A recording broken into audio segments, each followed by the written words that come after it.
It's great to see you. I hope you had an awesome and relaxing spring break. I know I had a ton of fun. Well, we're going to get started this week. I'm excited because we're going to be doing something a little unique.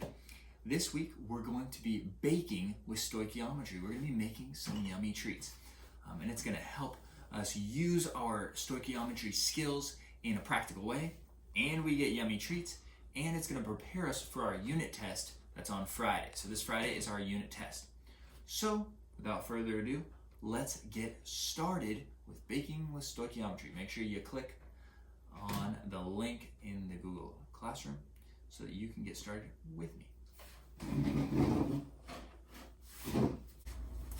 And here we are in the kitchen. We're going to make some cookies today, or we're going to get started today.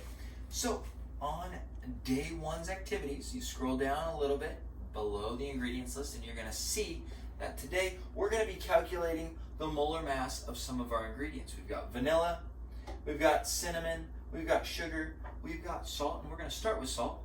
The formula I have listed below and right next to each of the ingredients. What you need to do is look at your periodic table and tell me what is the molar mass for each of these ingredients. So for salt, we look for sodium and chlorine and find the molar mass. Then our next one is going to be baking soda. We're going to use the molar mass for baking soda, which the formula is sodium, hydrogen, carbon, and 3 oxygens. So you need to add those up from your periodic table and tell me what's the molar mass. We need the molar mass for all of our ingredients because otherwise there's literally no way we could ever bake anything without knowing the molar mass. Am I right? Okay, so today that's your task.